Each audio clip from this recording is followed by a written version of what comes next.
Hello and welcome back to another video where I discuss about the Russian summer offensive. Several people have asked me, are the Russians going to continue this battle of attrition or are they going to make a larger push? What we're seeing and the general trend currently is that of a battle of attrition. The Russians are widening the front line, not just in the Kharkiv region, where we've seen additional pushes by the Russian forces across the border over the past few weeks. The Russians are also expanding their sort of control within the Sumy region, making it wider while deflecting Ukrainian counterattacks on the western flank. They managed to regain control over the Tsetkino area in its entirety and start push into the Sumy region from that direction as well. The Russians continued operations to expand the zone of control on the western bank of the Usklit river line, while launching several offensive operations in the southwestern outskirts of the Donetsk region, the eastern and northern flanks of Pokrovsk, the entire area on the southwest, southeast, and northeastern parts of Kostiantynivka. The Siversk section of the front line has seen a lot of movement, as well as the western bank of the Serbis river line, with additional pushes by the Russian forces in the Zaporizhia region, both on the eastern and western outskirts of it, and to the south of Orhiv. All of these operations are putting pressure on the entire section of the front line from Zaporizhia to Sumy.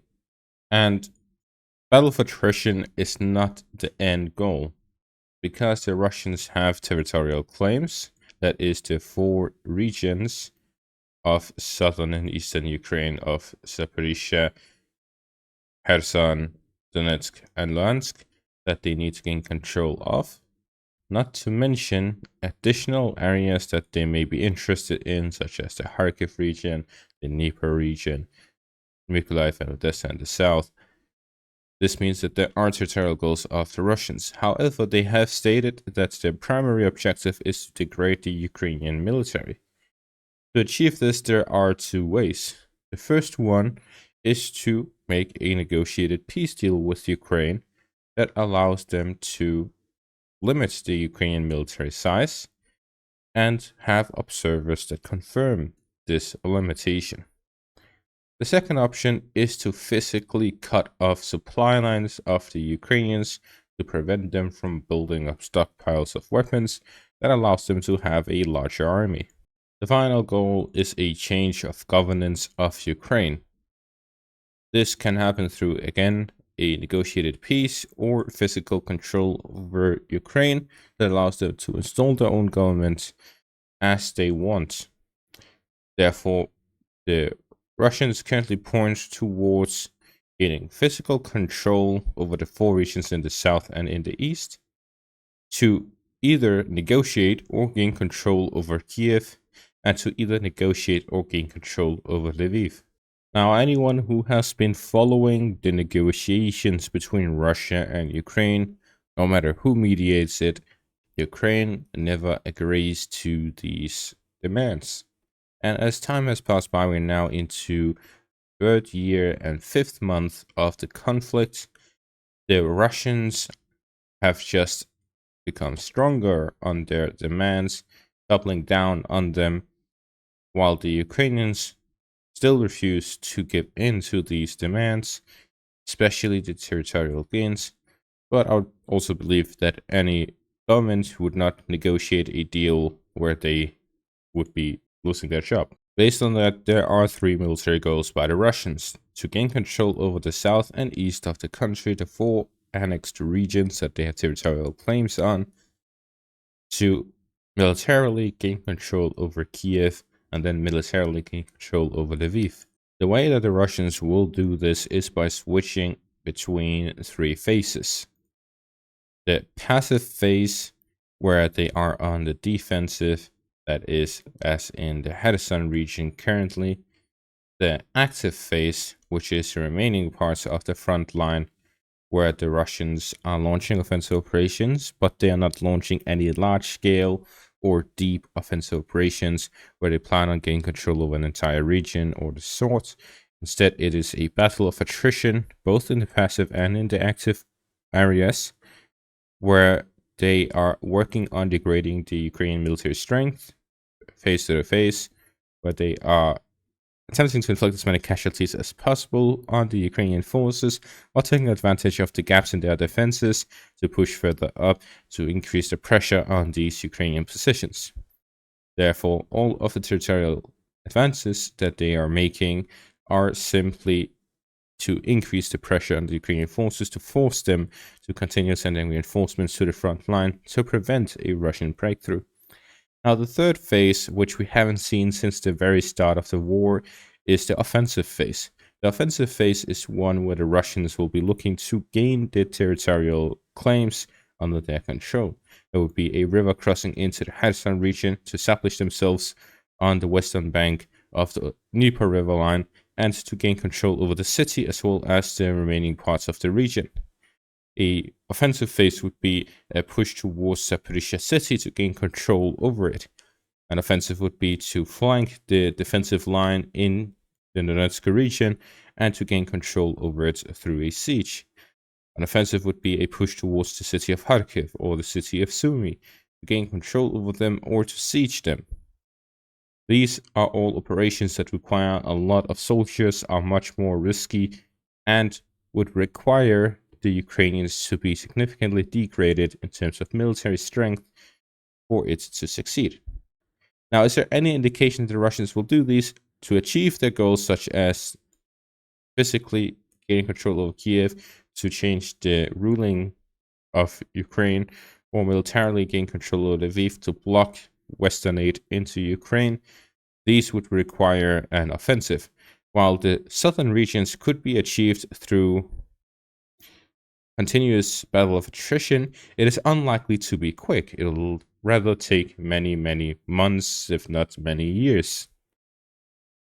This brings us to this Axios article, which talks about a phone conversation between Trump and Putin in early July. Trump does not talk about these interviews in great details to the public. However, he does talk to European leaders about them. As this quote and point of this article, Trump told French President Emmanuel Macron shortly after his call with Putin, according to a source with direct knowledge, that Russia wants to take all of it.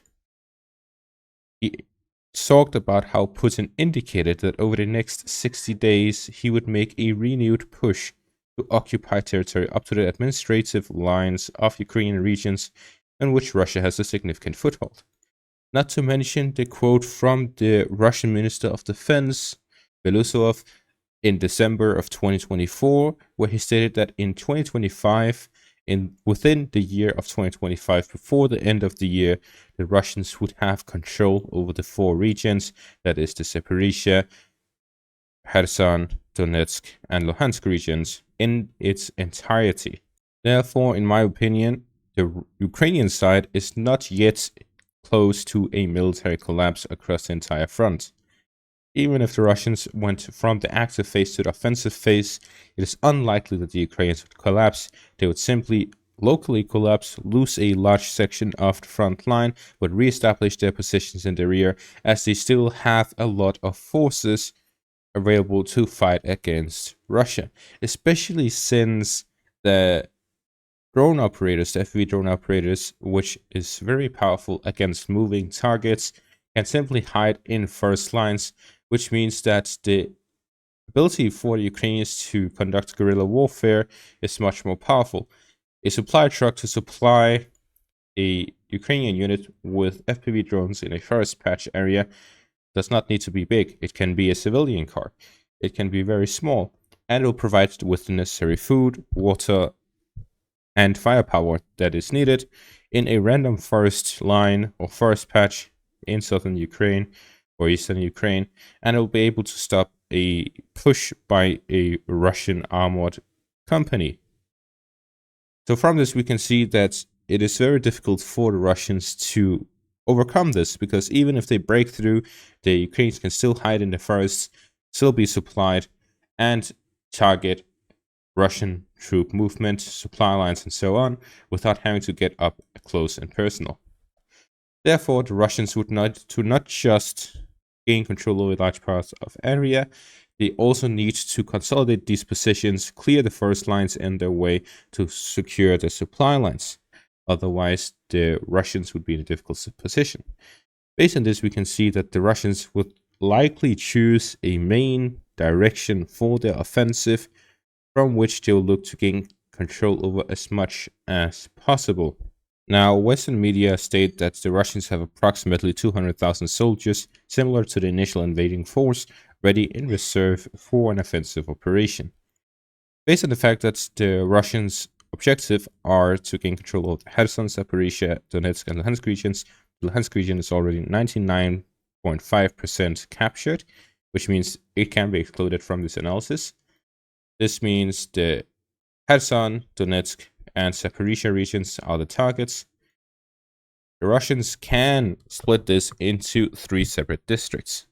This is 200,000 purely offensive forces, while the remaining parts, the 800,000 that are already fighting, will be filling the gaps and consolidating the positions of the offensive force. In general, what I'm saying is that the Russians can launch a push in all these 3 directions. We'll see a push towards Donetsk to gain full control over the entirety of the region. This could be a push on the flanks, gain control over Izium in the north, Barinkovo in the west, bypassing the city of Pokrovsk that is almost operationally encircled already, which will cut off all of the supply lines to the main defensive line of the Ukrainians within the Donetsk region, which is the Kostyantynivka-Sloviansk line. And this will allow the Russians to gain full control over the Donetsk region within these 60 days. A combined push from the north and from the south. We're already seeing movement by the Russians on the northern border between the Kharkiv and Belgorod regions. In the Zaporizhia region, it will likely be a main push from the Dnipropetrovsk region to gain control over logistical hubs such as Pokrovsk, Novomikhailivka, Vasilivka, to gain control over logistical hubs in the flank of Zaporizhia, bypassing the defensive lines into the south. Gain control over these logistical hubs will allow them to attack these fortified positions from their weak point, and to gain control over the rear, expanding the zone of control with the supply lines to bypass the defensive lines completely and push towards the city of Zaporizhia, cutting it off from the Dnieper city in the north, and to blow up the bridges within the city would allow the Russians to completely isolate the city from supplies. The western parts would still be supplied from across the river line, but the eastern part would be completely isolated, following which they can make river crossings across. It's very unlikely that the Russians will gain control of this within 60 days, but a large-scale offensive operation could happen within 60 days that will either encircle the city or operationally encircle at least the eastern parts of the city, and completely bypass the defensive lines the Ukrainians have prepared. Finally, the Kherson region to the southwest, the Russians would need to cross over the Dnieper River at some point or multiple points for a crossing. They could also do airdrops if they're able to gain local air supremacy for a window of opportunity, where they can establish a foothold, a bridgehead across, expand this bridgehead, and slowly gain control over the western bank of the Dnieper River line, and to gain control over the city as well. The most difficult one is the Kherson direction, then the Zaporizhia direction. The easiest for the Russian forces is the Donetsk region, as they've already made a lot of progress in this direction, and they really just need to do the final push. Based on this, it is likely that the Russians will launch from active operations to offensive operations within the southeastern parts, to gain control of a wider area of the front line, especially the Donetsk, Zaporizhia, and Kherson regions, for the potential goal of achieving full control of these 4 regions by the end of 2025. And this will happen either in July or in August, potentially September, but at that point it would be late into the beginning of the fall season, and the terrain would make it more difficult for such offensive operations to take place. That is going to be all for this video. Thank you for watching. Make sure to leave a like, subscribe, check out my Patreon and YouTube membership for additional content. Thank you for watching and have a great day.